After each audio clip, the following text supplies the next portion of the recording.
What is up, everybody? Welcome back to another episode of Talk of the Tundra. I am your host, Numac, as always, and joining me to air our grievances in a, two-ish week late pod on Festivus and the Packer season is Jordan Tresky. Jordan, how you doing, buddy? Um, I think we are frustrated, maybe even outraged. Um, I definitely feel it's not that I feel hoodwinked, to quote the great Ja Rule. I feel like the Packers delayed the inevitable. That's what I feel like. Yeah, they did the worst thing a Wisconsin sports team can do, and it's to give us hope. Like I have ever since the Packers lost out on a 15-1 season in 2011, it's been just like perpetual hope for any team outside the Bucks, obviously that won their championship. But just getting your hopes up for all of the good stuff that could happen with having a franchise player like Aaron Rodgers or a franchise player like Christian Yelich, and you just get let down. You just get let down. It's a tough year. 20, or I guess we can talk about the game. Packers lose to the Lions 20-16 in what was an abysmal game. Just not even fun to watch. Not nearly as fun as last week against the Vikings. And similarly, similarly in fashion to the what was it? 2014, 2015 Wisconsin Badgers, where they lost Yeah. in the national championship to Duke. I feel like the Packers uh, pretty much railroading the Vikings last week was them beating Kentucky that year, and they got all their hopes up to beating Kentucky, and then just didn't show up for the game that mattered, which was the game to get into the playoffs. Um, yeah, just not a good game from Rodgers. Again, he ends the season not having thrown for 300 yards. Uh, I guess everything that looked bad about Rodgers all season long was the fall of the Packers today. Would you agree? No, yes, yes. I mean, there was you know, you look at the drive after the Lions broke the gridlock and scored the first touchdown of the game to make it 13-9. And then, you know, that's when fists become a little clenched and everybody's, on edge about like this game is slipping away. And you just see like for a drive, it felt like he was totally in control, knew was making great throws, just kind of had everybody's number. Mm-hmm. And then that was it. That was largely it. I mean, I think for me, it's like the standard that he has set, and rightly so, is so impossibly high. He is literally coming off a season in which he won his fourth MVP, which no one else in the history of the NFL has ever done. No one has won four MVPs. So you think that, because um, quarterbacks redefine or rejuvenate themselves or keep playing longer, him and Tom Brady are the um, current examples of that. And it's like you feel like they're going to be able to keep growing that well and just like it all season long, no matter what the mindset of the team, no matter where they were, there was just something off about Rodgers, Mm-hmm. regardless. And yeah, you could throw in the freaking thumb thing, which they try to do again They tonight. tried to do it. I don't And want to it's hear like any of it. I did not want to hear any of it either. Um, And yes, we knew that it was going to be a huge adjustment curve with not having Devontae. His wide receivers were in and out of the lineup. It wasn't until week 10, or whatever week it was, the Cowboys game, that Christian Watson has this breakout game, and you could talk about It was finding week 10. something with it. It was that week 10.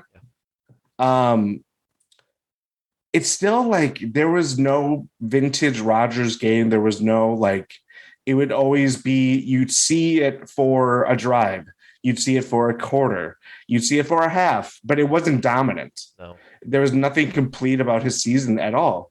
And for all the factors that I mentioned, I think tonight was like the perfect encapsulation of that. It just encapsulated how frustrating it was to watch Aaron Rodgers in what could be his final season as a Packer. And boy, we'll have plenty of discussion about that. But like, if this is the last that we see of Aaron Rodgers, it looked like someone that is on the downturn, Mm-hmm. and it's coming fast. I'm not I'm not upset about being wrong that we should have gotten rid of Aaron Rodgers before his first MVP season or second MVP season. I forget when it was. Basically, when they drafted Jordan Love and Rodgers was like, "I might retire then." It's like, okay, Yeah. well, regardless, like I've been so sick of the drama off the field as well as just his attitude in general that we see. And I guess let me back up. I gotta preface all of this with Rodgers is the best quarterback the Packers have ever had, like without a doubt. Even better than Vikings quarterback Brett Favre. Like it has been an absolute pleasure to watch him when he was good, like throughout all of the like the tens and then the first two of his MVP years.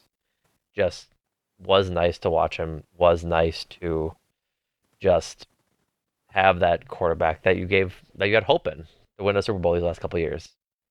That wasn't this, and it's just so frustrating to finally like have it come when they were operating an offense that we really should have seen the past couple of years. But yeah, he was bad this year, and there's really no two ways about it. He didn't have a game over 300 yards. He had multiple games under 200, even some with like close like at the low twos, like tonight 205 against the Bills 203. Um, it's just he is not good this year. He had one game. I'm sorry, yeah, one game with more than two touchdown passes, and that was the Dallas game with Christian Watson. Oh, But other than that, he had multiple games of, or pretty much all ones and twos. His last 5 games, he only threw one touchdown each game. And I was telling anybody who listened, even outside the podcast, that if we were going to win this week, we needed a vintage Rodgers game, and we just didn't get it. Like that lofty desperation throw interception was uh, so bad. Like shout out Kirby Joseph, dude. Like that dude's got his like because can tell everybody in his lineage, his grandkids, his great grandkids, his kids, any of it. I am the only person to ever pick off Aaron Rodgers 3 times, and he earned all of them. Like he just read them, just boop boop. That's all it took. could have been And four if there wasn't a could have been penalty. 4 if there wasn't a penalty. Like he Mm-hmm. just there were so many bad throws, and it just I said it in the Discord. Side note: GSP info. Join the Discord. We're down bad altogether there with all the teams right now. Yeah, Brewers might be the highlight, and that's saying Because they something. haven't played in 3 months. Yeah. um, but Rodgers really became the gunslinger this year. He became the worst of what Brett Favre was his entire career. He made Or the worst of his career. right. He made stupid decisions. He held on to the ball too long, and he tried to fit the ball into spots where he just couldn't fit it. Like stupid throws, desperation things. Like that was what we knew Brett Favre to do for so long. And either die a hero or live long enough to see yourself become Brett Favre. Apparently, Yeah, and you so look around at Lambeau to soak it all in at the end of the game of a Week 18 game that you lost, and uh, I I think should preface, unless you really want to have this conversation tonight, I don't think we'll be getting into the future talk at all because I think that deserves a pot of its own. we have multiple weeks to get into. The only thing I will say is congrats on NBC for pivoting as fast as they could towards cameras on Rogers, Oh and yeah, just it was like, I'm sure that was all talked about oh in yeah, their it's the whole freaking reason why that game was, on yeah. yeah. Um, no, I think you brought up the his last throw of the game. The deep bomb fell way short. Lions Oh send the house. I think yeah. eight blitzers. Excuse me. Um, and it's like, one, they didn't need to do that. Nope, sure didn't. I'm like, it's third and whatever it was. I think third and 10 or third and whatever yardage. But you look at everybody else that's running and they know what's happening. They don't finish their routes. They know we're going for the shot play. And it's like, I know that all night he had a lot of pressure. Aiden Hutchinson is going to be a fucking terror for the next 10 years of the Packers side. He's Uh, really good. really good. They went through Yash Nyman on him, Zach Tom, who didn't do as much any really better on Aiden Hutchinson. Yeah. He just wrecked the game. And the Packers O line, after a couple of weeks where it was like, okay, I think they kind of figured it out. Again, for like it was against the 49ers last year or the Buccaneers the year before that. It was a sore spot and they couldn't get enough time. Rodgers was, it was like a deluge on some drives that he's just, trying to find any sliver of daylight to get throws off. Yeah. But like that throw was just an encapsulation of like the worst habits that he has. He did not have to do it. There's plenty of clock. You could eat. I mean, even if he went incomplete, there's still fourth down. There's still time to get something on the field. And it's like, it's stuff like that like they have been searching for this, searching for any consistency within their offense. It has been like, as much as we talk about the defense for a lot of the large stretches of the year, their offense, by and large, really failed them this season. Yeah. And it's not that surprising to say that, considering what we were going into. It was just, I think it was more, what was more surprising is the culprits behind why it was so surprising, like Rodgers, like even the coaching staff, because for games, you forget Aaron Jones is on your team. And I know he, by the end of his season, he had an ankle injury that kind of we saw in this game and hobbled him and it limited his effectiveness. But like, that's where it's like, that's was so frustrating is like, yeah, you have a bunch of youth within your offensive line and your receiving core and on the defense side of the ball too. But like your veterans by and large just didn't carry you there. No. And that's why we got to this point, why they had to fight for their season for the last 5 weeks of the year. And just to make it towards, hey, if we win this game, we're in the playoffs. And the Lions did not give a shit.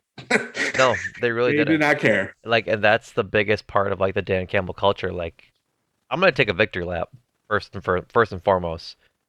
That I said so many times at the beginning of the pod that the Lions were a dangerous football team. Like beginning of the season, like I was hoping they would succeed because they had the pieces. Like they are a talented team, and that team gets a top 6 pick next year from the Rams. Like they're gonna be good for I think a very A long long time. time. Um, but yeah, like the Dan Campbell culture of saying, "Hey, fuck them." Like we have nothing to play for, but we can make their lives miserable. That's exactly what they did. Like it's the type of energy players want a coach to play for. Like they got blown out of the playoffs uh less than an hour before the game. But I think even Jamal Williams, when talking to the sideline reporter, said he didn't want to know. For all he knew, he was playing to get in the playoffs tonight. Yep. And so, It's not even just the culture, like the in bringing the intensity for what was a meaningless game for them, despite or besides spoiling the Packers' playoff chances. right. It's like they didn't care about what happened. They played their game and they played smart. Like I know they took chances. They did the flea flicker. They did the kind of like pitch and catch At the end of the game. to end. Yeah, Yeah, towards the end of the that game. was so cool. It was such a great play call. Just like it's just a fun way to play football. Like And the like when the Packers had their chances to go for it, like in that, like we saw early in the game. I don't know who had the bright idea to be like, hey, let's do a jet sweep with Alan Lazard, our slowest wide receiver. yeah, it's like what Like where in the world is that coming from?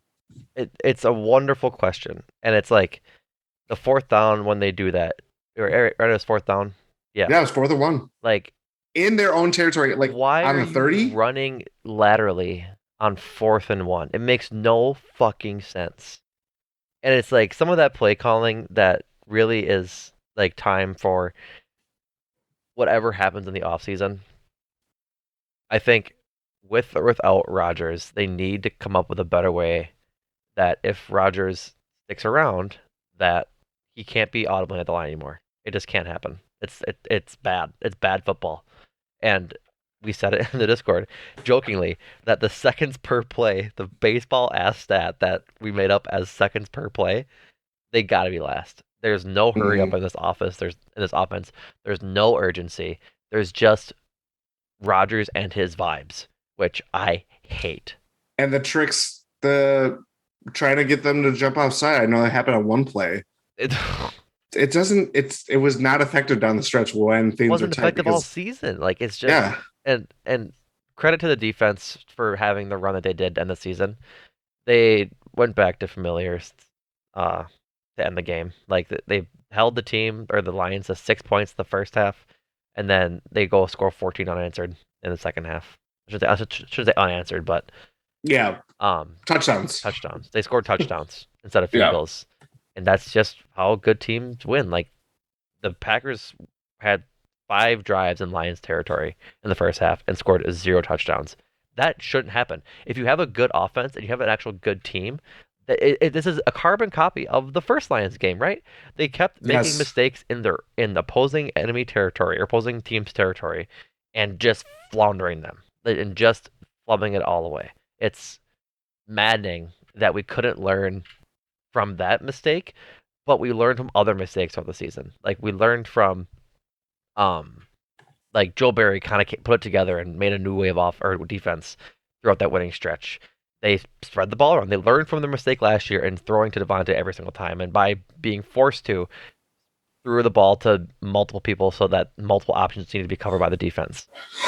And then, but they still can't fucking figure out how to not piss away points in the other team's uh, field. It just can't, and the red zone. Like it's just maddening. Oh my god, that was like yeah, that was what was more maddening is they shoot up a lot of field, and when it gets short field, and Every this has time, always kind of every time. been.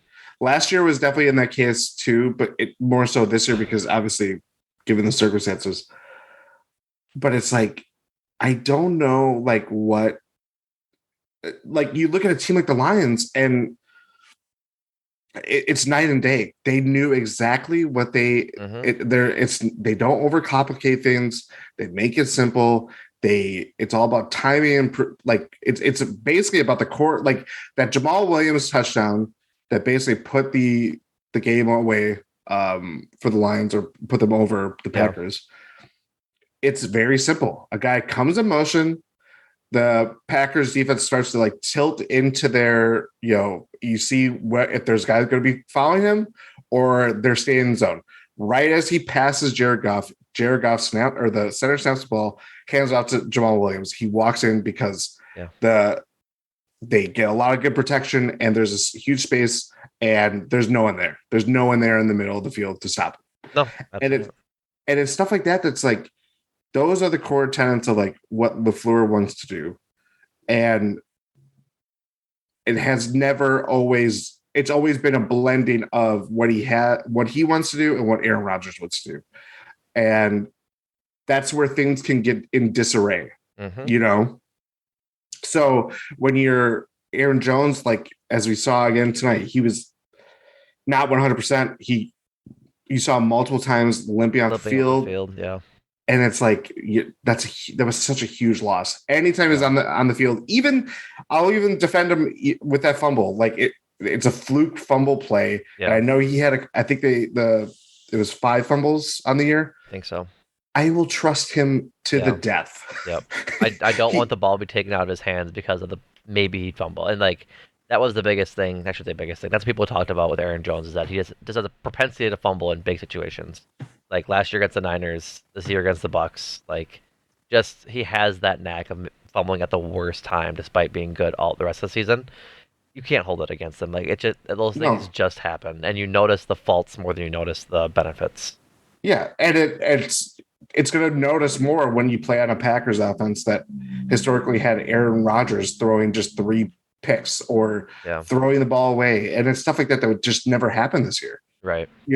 Like being risk averse or not turning over the ball.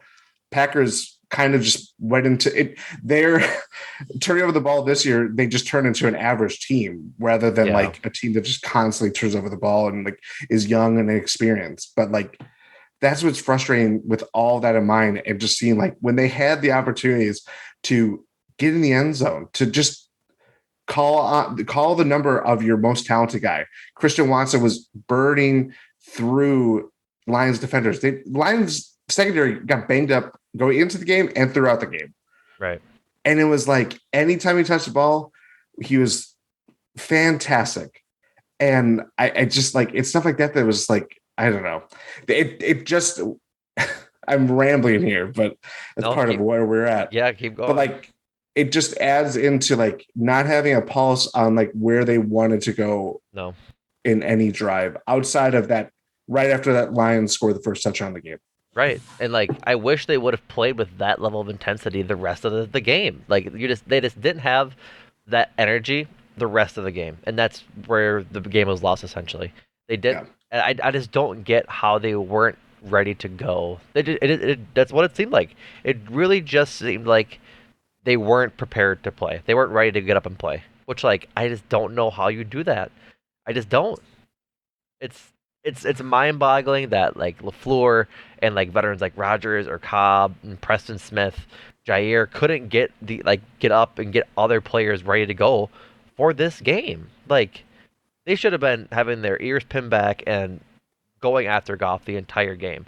The fake blitz that they run where they always rush four, but it's technically a blitz because their base is 3-4. Three. It's Yeah. it's so dumb when we know that the 5-man rush works. Like that's the one thing that they've been doing this latter half of the season is rushing five and getting home often. But why not rush Jared Goff? He stinks when he's the pocket's not clear for him, and when the pocket's clear for him, he dices people up. Like the first two drives of the game, Jared Goff was spiking the ball into the ground It was on bad throws, bad throws. Why not just keep rushing? Keep getting to mhm. him because like why would you let him have a clean pocket in order to just let them pick him apart like that?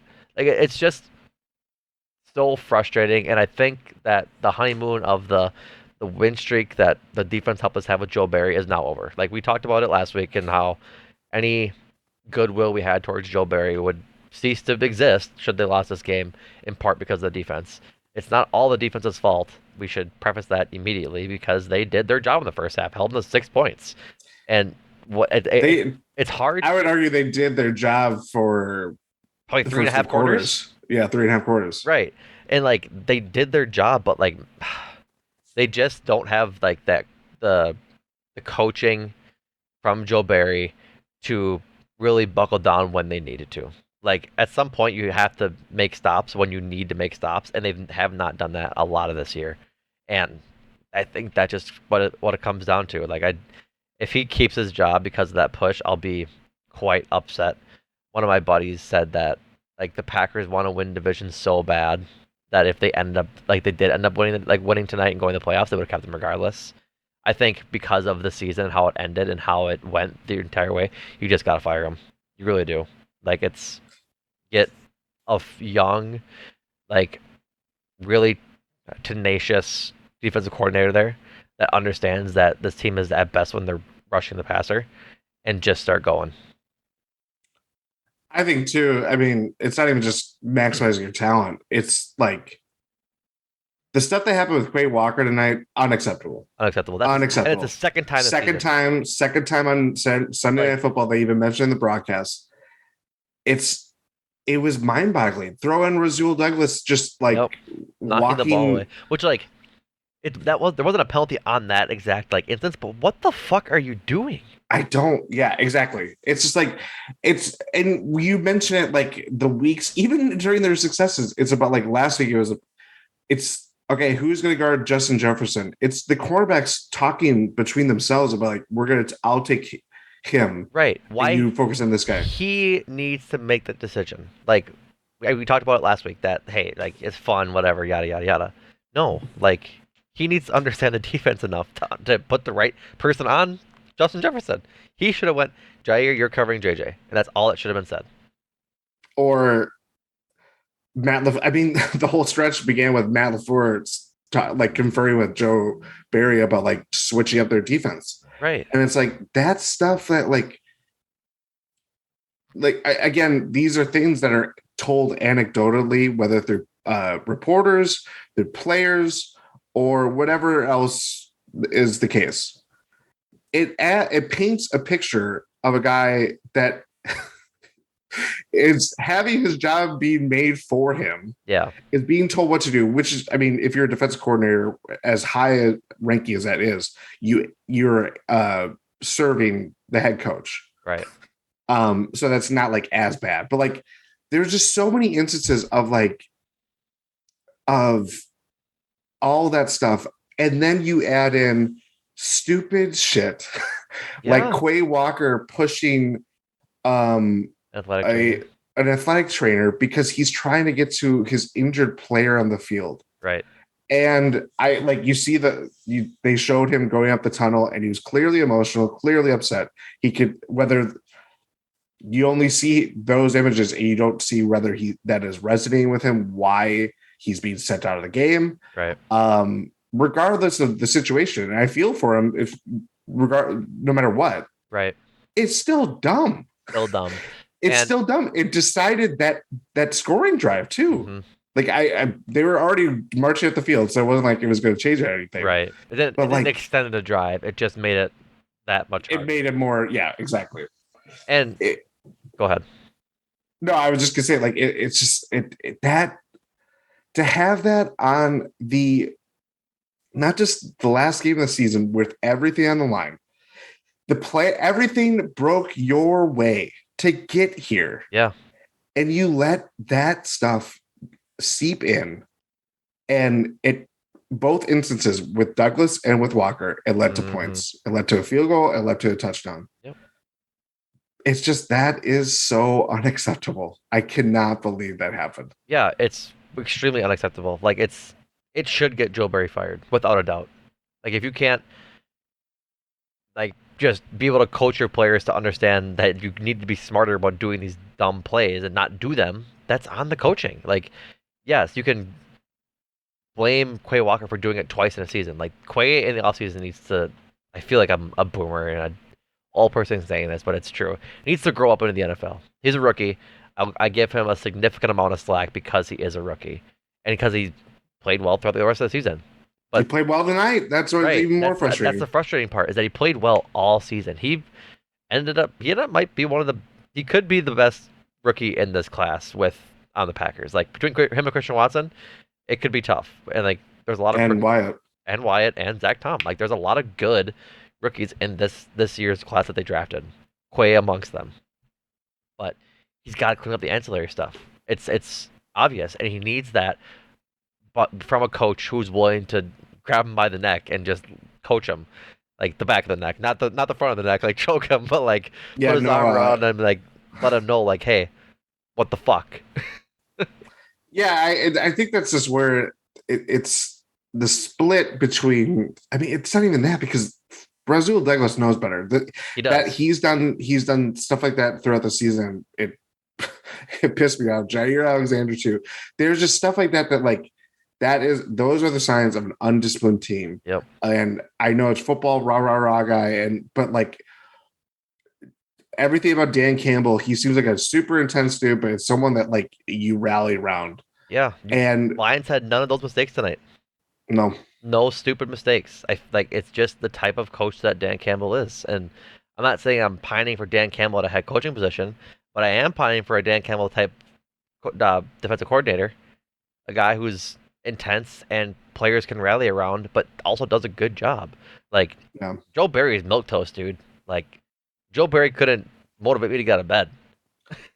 And there's something to be said like he is clearly an NFL caliber coach. Yeah, It just may not be like a defensive coordinator or yeah. a good defensive coordinator. It He could may be a good positions coach. it may not even be with this team. This team has a whole And lot of personality on the defense. Like yes, between Quay, Jair, Razul, and I'll say Kenny because Kenny's like a bit of just like a Devondre Campbell yeah. too. Like he just kind of Yeah, he existed within like as the elder statesman. Right. Like there's a lot of personality on this defense that needs to be contained and harnessed. And I don't think Joe Barry is that, without a doubt. No, Like no. he maybe showed it in that win streak, but it it reared its ugly head again tonight. Tweets are coming in Oh as God, press conferences. Not Rogers yet. This for I'm not even don't even think I'll even read Rogers to be honest with you. thank you. Um, from Bill Huber, LaFleur said that they're going to look at every. Sorry, let me back up. LaFleur said that they're going to look at quote every facet of our program with a fine tooth comb unquote this offseason. Quote everything has pretty much been exposed after winning or after saying that success covers up a lot of things. I think that's really it. Like it's the old it's like it's not just basketball related, but it comes up in basketball a lot that a winning basketball team in the NBA generally everything goes just fine. But the second it starts to be bad, like the Hawks this year or the Nets last year when James Harden wanted out, like Winning cures all. winning cures all, and this team Hmm. was not winning this year, and all of the ugliness that was hidden behind Rodgers being so good really showed out. Yeah, I mean, I think Matt LaFleur should host a Packers podcast that isn't this one, but if he wants to hop on here, he kind of summed it up for everybody. That's the when you're saying that after, and he's not one to really hide his. He is very versed into coach speak after 4 years of being a head coach. Um, but when he is frustrated, he doesn't really hide it, and No, not at all. that is a very pointed way. And it's not even just Joe Barry. That is literally, that can mean a lot of things towards trades. It could be a lot of things towards, um, who knows? There's that certainly points to a lot of changes being made. And it doesn't necessarily mean just personnel or ones that the Packers would willingly make, because obviously there's one big one that hangs over everything that they do. Right. But everything that they can control, are going to evaluate it. And yeah, that's pretty big right there. Yeah, and I hope that they really actually take it seriously and put their best foot forward in trying to reform this team. Like I don't think you can just say, yeah, we can still go with Joe Barry because maybe it's the down year. Absolutely not. Like he needs to go. He just needs to go. That's really all there is to it.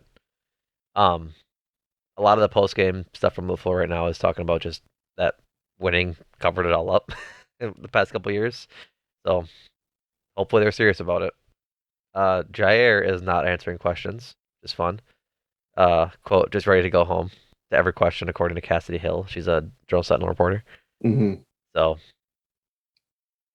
that's Jair for you, I guess. I don't know, man. I'm trying to think of like it was an up and down year for the receivers too. Like we talked about that all year. Romeo Dobbs had a bad game. Like Yeah, he missed zero, that one throw.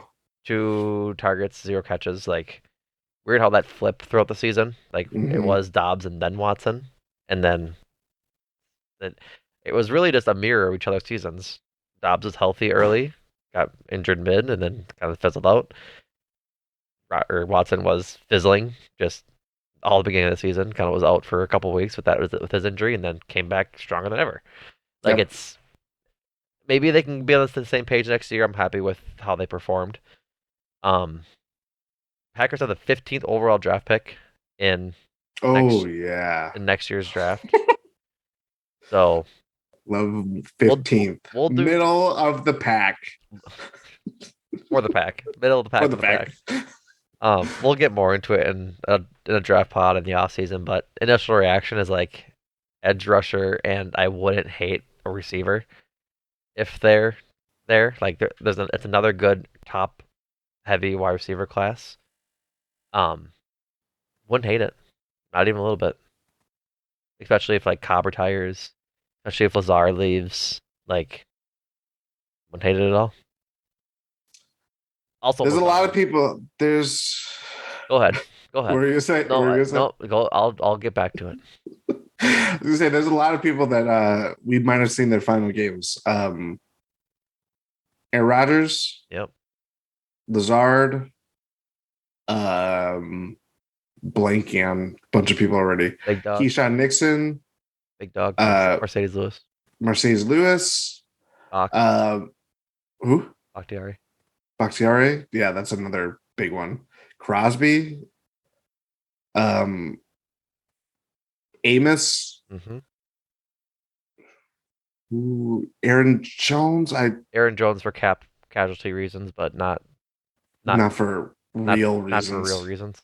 If you want to win a football game, you're going to keep him. Yeah. Yeah, there's plenty more that I'm Yeah. just obviously not. I have podcast brain, so of course I forget everything. Right. Exactly.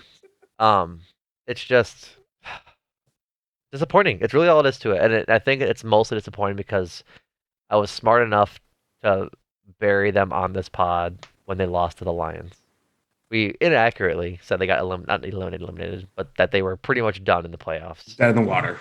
In the water in that Lions game, and then despite us, they come back and Despite make everyone. it look like they can make it. And we had a bunch of fun pods in the middle there. It was super great, super fun times. Only to feel this hurt and disappointment again, Jordan. Like it doesn't hurt nearly as bad as as 2011 or 2014 or 2019 or 2020 or 2021. Yeah, It just is like, fuck, really? We did all that for nothing, kind of thing. Like even if they did win tonight, nothing inspired confidence that we would have been able to do anything in the playoffs. you said that Like privately, and I was like, it just that was 100% out of the money. we Nothing went well the P outside of Mason Crosby hitting a couple field goals, but even then he missed then he one missed that one, like which was huge. clanked. Yeah, If he makes that, it's a 1 point game at the end of the game. Like it's 20-19. That's important, but regardless, it doesn't matter. Um, to peel back the curtain a little bit, Jordan and I were going to do the live pod of this if they won on YouTube, and we were like, before it was still in the reach, I told Jordan the worst part about this is that if they win, it wasn't fun. I'm not no, having fun. I'm Eric Bledsoe in the barbershop in Phoenix. I don't want to be here. Like, it's just I. This wasn't a fun game. It was ugly. They it played was like ugly. shit. They weren't playing with energy or effort to make Jason Kidd happy. Like it just wasn't there for the Packers tonight. And Lazard is he's such an enigma, dude. He's such an enigma. He's one of the best Here we go. outside. Here we go. He's one of the best outside pass blocking receivers or run blocking receivers that we've ever seen ever. And I think he's taught that to Christian Watson as well. Like Christian Watson can also do this, but at the same time, it's just the inopportune drops are the biggest killer for me. And he caught a touchdown tonight, and he caught a couple big like catches to get first downs, but 4 for 6, and those two drops were critical. Like one of them was early in the game that would have gotten a first That down, one, yeah, and yeah. it's just like it's it's really. And I'm not saying it wrong here. It's 2 steps forward, 1 step back. Like he's always progressing us a little bit. He's always helping out a little bit, but he's always making detriments at the worst time. And so he's a net positive. He's just the most frustrating net positive ever. Like ever. And given the cap situation, I don't think he'll be back with us next year. Like No, I as much as it would suck to lose him on the outside as a run blocker and we lose a big part of the offense that way, I don't think one will be able to afford him. Two, I think a team who can afford him and isn't that good will pay him a big bag to just do what he does to do what he did for us for them, like essentially. yeah, And he because that has value. He has value as a player. I just don't think the Packers are willing to can pay that value, or do I want to be frustrated with him all the rest of the season or next few years? Which puts us right back in the spot we were at the beginning of this season, needing receivers. Yeah, I mean, this is very uh hastily put together in my brain, but like roster needs are, They're you long. know, it's long. It's very long. You It's can and, make and it. and weirdly enough, it's I think it's a lot on offense. Like Oh, I think a I think lot. edge rusher is one of the bigger needs the team has to get somebody to go with Rashawn Gary and Preston Smith. Um, I think they found something at the line though. yeah, I think with Devontae Wyatt, he had a sack tonight. Woo, woo. I got that's the one little happy part. It's but Is it. Do you know Devontae this? Wyatt, my big son. He finally got his first sack in the NFL. Do you know what's crazy is that there's just so many things about this season that you could just point to, and things would totally be different. Yeah. Amari Rogers being Oh put my out there for as long. God. I know I'm not. I don't mean to make this worse for everybody, Why you but must speak his name?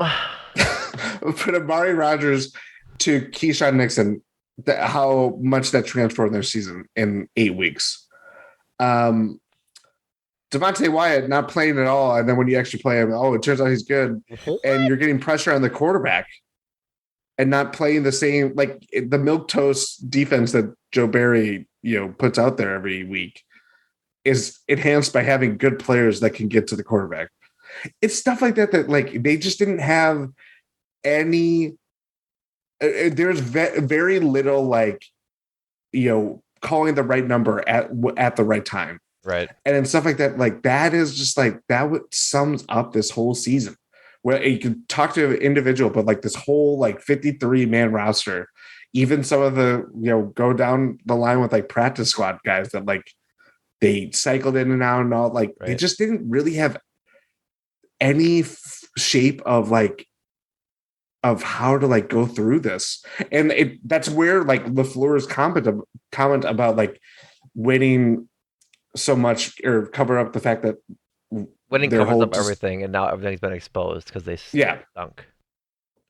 and just the whole decision making process between their personnel, their strategy, their roster building, their roster choices on game days and stuff like that. Like there was just nothing really coherent about it unless if things got super bad and it's like, okay, we can't for the life of us put Amari Rogers out there anymore. We can't for the life of us, like Dean Lowry gets hurt. Let's put Devontae Wyatt in. Oh, it turns out to be like it's stuff like that like that is just that was just such a theme of this year that like you just cannot shake. And it's stuff that we'll get probably have more insight in the weeks and months to come because of just how it ended. Right. I have my head in my hands, and I Is there a apologize. comment? There's a comment. Uh, Say it. Rogers says, "quote I'm not gonna hold them hostage." Rogers said he wants to take the emotion out of his decision about before take the emotion out of the decision about his future before making one. Buddy. He said there has to be mutual interest. Like I feel like he's just I don't know. I really don't want to get into it because I'm gonna get so Now let's mad. do it. We This is have how we have to. to end it. This I, is how we have to end it. I want to think of anything else to talk about before we end on Aaron Rodgers. I don't think I can. Mason Crosby, I appreciate you, buddy. I think it's time. NFL Hall of Famer. No, I got what's the word? Uh, humbled in thinking that he had a chance. And then I looked at the current NFL Hall of Famers. There's only 4 kickers in there. I was gonna He's say not getting in. Like if Justin Tucker is probably like he's the the best next case one, scenario. Yeah. Vinatieri might get in there, but He's Justin not Tucker, in? he might not have had the years like since he retired because he was Oh yeah, he played not he yeah, I played forget is he's a for a kicker. long time. But yeah, I just don't think that he's cut out for it anymore. Like he had a good season. That's not to like take anything away um from his ability to kick the ball. I just think that the Packers need someone who can like really give them a boost, especially going forward with Jordan Love if that's the direction they go. That Let's not sometimes be held hostage, Joe. drives might just stop short outside of his field goal range, and it's hard to find a kicker that can accurately kick like 55 plus yard field goals. It's hard, and You can't be like, we'll just find someone like Justin Tucker. That's not going to happen. But being able to find a kicker that can push 60 is very important, and Crosby has been able to do that for years. Couldn't do it for fucking Aaron Rodgers this year, and Right. that so he didn't serve him well at all. Right. So, for context, Vinatieri played until 2019, so he's got a couple years to That go is before he's crazy. eligible. His first year was 90, 96. He played for 23 years, That was the first 24 Packers Super Bowl years, then. something like that. Um, so I guess Aaron Rodgers. We'll circle back to him after we started. I just don't want him back. Like, I just really don't. It's it sucks to say because of all the context that we've already talked about and the years of good times we've given us, but they went against the Ron Wolf sort of way that got them there, and that's cutting a player too early versus too late. And they really screwed the pooch on this one with Rodgers. It's got them in cap hell, and I think just this off the cuff from my heart reaction, this team might suck for a few years because of that cap situation. Like, and even retaining Jordan Love might be difficult because of it. Yes. It really might. And that's when we could really be in some trouble. But um after all the drama of his post 2020 season, saying going back and forth he's retiring, we don't know, yada yada yada. And then after all the drama of last season, the same thing. I really hope that this decision is just quick. That's all I want. Is that if he decides to retire, let us know by March 1. Like, that seems so far away, and there'll be a lot of speculation between now and then.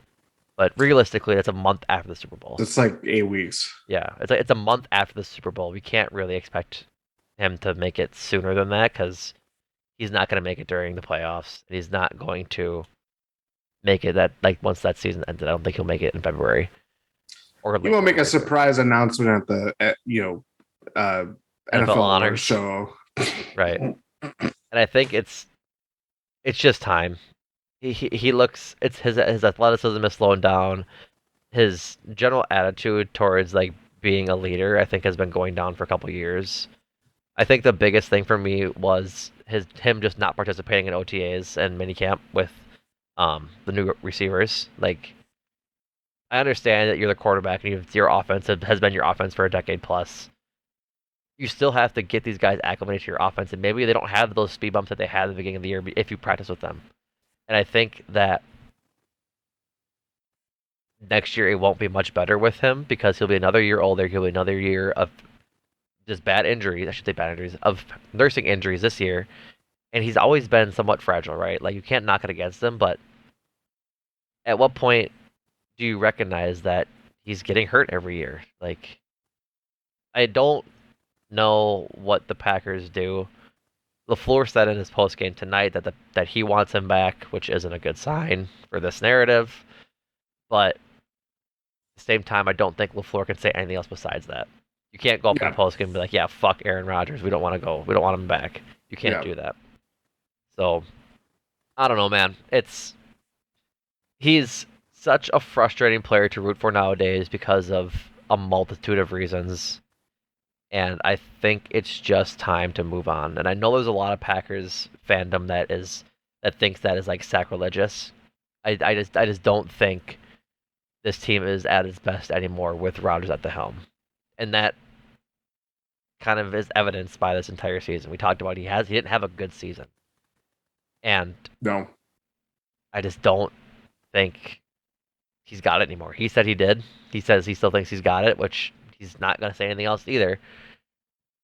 So I don't know, man. It's such a just frustrating situation to be in because we're disappointed from the Lions loss, disappointed from having hope to go throughout the last 5 weeks that hey, we might be able to sneak in, and if we get hot, maybe we get hot. Maybe it's 2010 again. Clearly, it wasn't. Whole different set of circumstances as well, and that's what it comes down to. Is that the energy I have now is just deflating, and that if I have to go through another season with Rodgers playing like this, it's gonna be a slog. And I think this team needs a shot of life that could come with Jordan Love. Maybe it is, maybe it isn't, but at least you can say that you didn't punt a first round draft pick without even giving it a try. And I think that might be the strongest argument to just cut ties. I don't. Yeah, I'll stop rambling. No, I have made my thoughts very clear on this matter for a while. Um, and it's not any disrespect to what he has done to the Packers. It is just the cycle of you lose a playoff game or you lose the last season of a game or the last game of a season that if you win, you make the playoffs. And if you lose, the cycle starts up again. It's Right. always about Aaron's. He has earned the right to make it about Aaron's future, and the Packers' future is second Yeah. because it's so intertwined. There is no at this point there is no clean break. Whatever No. break clean break between Aaron Rodgers and the Packers, if that existed, I it would have been a long time ago. Because um go ahead. it just stuff like that like I know I've said it before, but it's like this is the worst case scenario that you feared not having. You know, the talk of him going to Denver, the interesting report generated that Adam Schefter reported on draft day in 2021, where Right. it's talking about him getting traded, and it's like, well, this is coming from his agent, blah blah blah. Well, semantics and reporting opinions aside, there has Right. been so many times where he has made it about his playing future and what he decides to do, and it always has led him back to Green Bay. And that's because they had the pieces to keep going year after year after year. Right. And even when Devontae Adams left, and that decision, whether that decision was made before or after Aaron's, it's kind of muddied. I know it's. I feel like there's different things out there based on who you hear from. It still didn't change his commitment to the team or change his commitment to how much he would still play here, because obviously the door is still open from both sides allegedly. But like Right. there's just been so much of this year after year that it just like it starts to wear thin. Yeah. And it happened with Favre. It's the whole They, reason why Aaron Rodgers it's the became exact same thing. yes. And it's like the Packers got wanted to get out of that business for a reason. Yeah. And they made the hard decision. They made credit to Ted Thompson for sticking to his guns. It was the hard decision any NFL GM could ever make, is moving on from a franchise quarterback who still wanted to play and still had something in the tank. I have no doubts that Aaron Rodgers thinks that he has something in the tank still, and I wouldn't be surprised if he plays next year. I just think for where this team is at, and Brian Gutekunst has kind of he's adapted to what he had inherited and what he built because he was part of it too. Right. And Matt LaFleur has done the same. And it's not the Packers way, quote unquote, but it was the best of what they used to do and what propels you to success in the NFL. Mm-hmm. And never led you to a Super Bowl appearance, not even just winning the Super Bowl. Right. At some point, you have to just kind of divorce yourself from all emotion, as Aaron Rodgers said, and just make that clean break. And if you can't do that after a season where you went 8-9 and missed the playoffs, Yeah. I don't know what other how bad does it have to be to be like, yeah, we really hung on to him too long, you Right. know? I think that's a great point that like it really if they're being all emotions out of it, it's just football, which again, what Roger said he wants to do. They both sides should understand that it is just time because it's hard to accept it. Um, it's hard to accept it from Rodgers' side that that he has to come to terms with that he just doesn't have anymore. Like he thinks he No, does, but it's hard to recognize that you don't as a professional player. Like we're a couple of guys that don't have any experience playing professional sports, none whatsoever. but even just as a competitor, you hear guys all the time talking about how it's so hard to walk away because it's all you know. And I think someone needs to get in Rogers' ear and just be like, "Hey, are you sure you want to go back?" If he does want to go back, but then at the same time, Brian Gutekunst, Matt LaFleur, and the rest of the Packers organization need to have a serious conversation with him and say, "Listen, like we will take you back if you want to, but we need to have the understanding that there needs to be a change somewhere in how this offense operates." And that being the condition for him to come back and give up some control that he has, which he already gave up when Matt LaFleur came in. He needs to give it all back though, because the as good as he is at changing the plays at the line and stuff, like it can't happen. It just can't happen anymore. He there's no urgency in some of the offensive plays that he calls and switches from, and it just gets frustrating at times like that. But at the same time, from the organizational standpoint, it's tough with the cap. Like it's why I've really said that despite me wanting him gone this in this offseason, I think he without a doubt comes back and plays next year. I think it makes sense from the organization standpoint, from the cap side, and from Rogers' side because the cap hit of him not playing next year is extremely huge. It's like almost $100 million. And if he just plays, then I think they, if you go on Spell Track, which I was doing now, it's always hard to read contract stuff because we're not experts in that kind of thing. But Hmm. um, the Packers have a potential out with only having 24 million in dead cap, as opposed to I believe If they prolonged it to 2024 instead of this season or yes, off season. yes.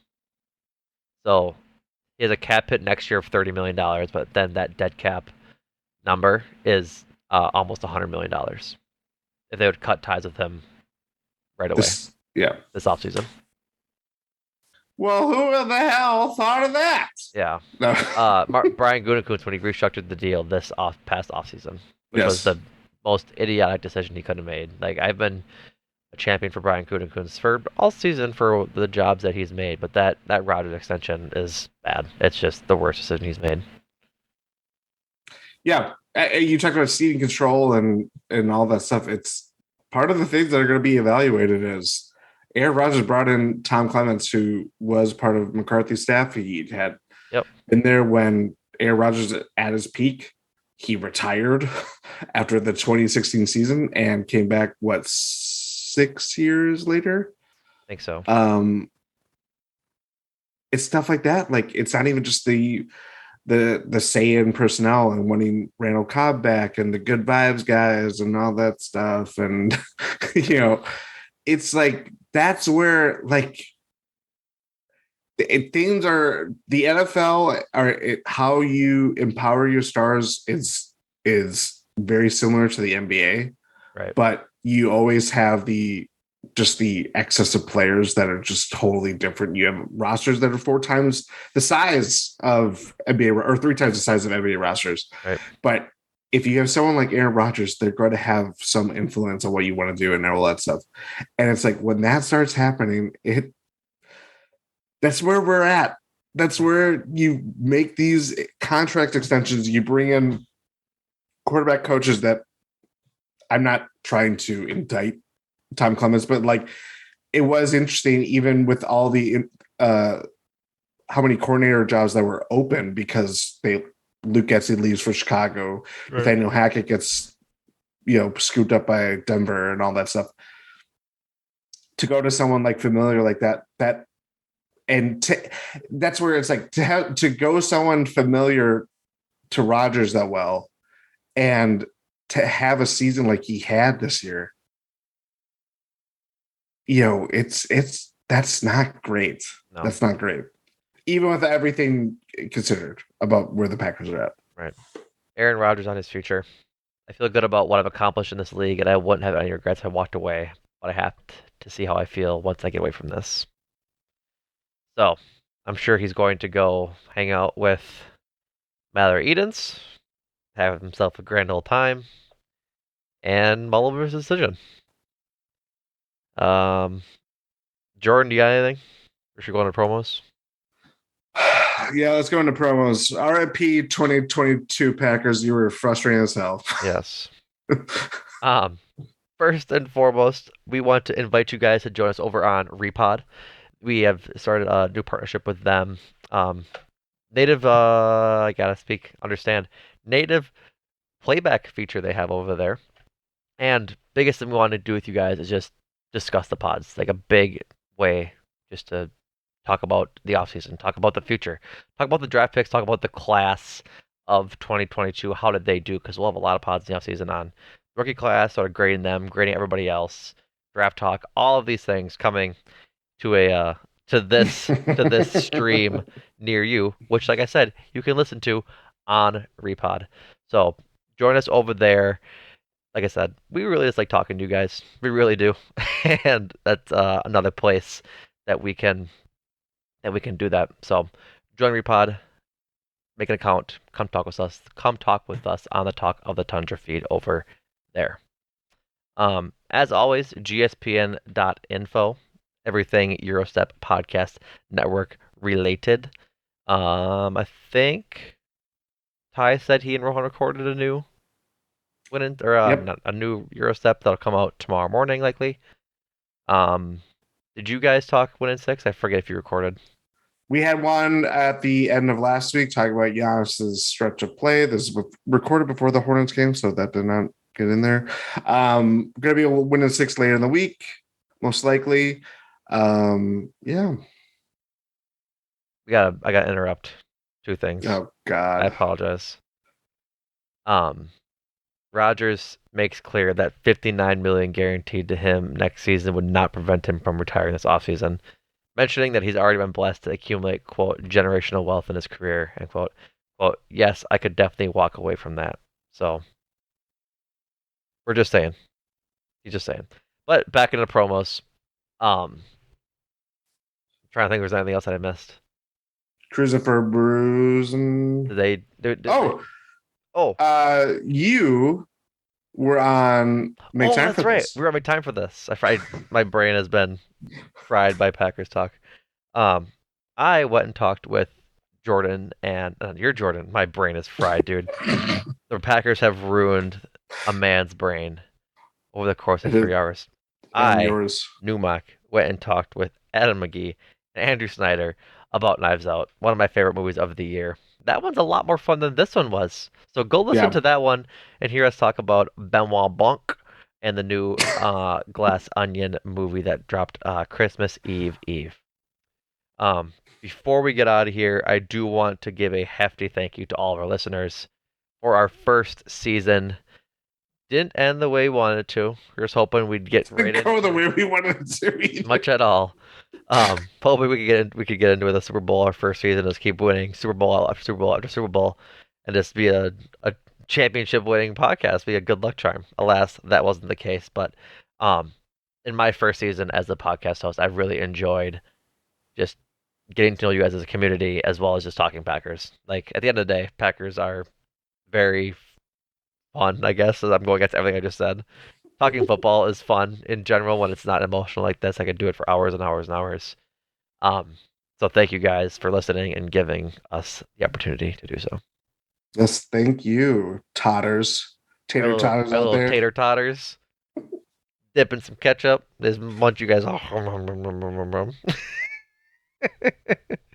with Yeah, I think that, it's time to. we will bookend the 2022 Oh, Packers man. season. Thank you guys all again, and Jordan, thank you. Thank you.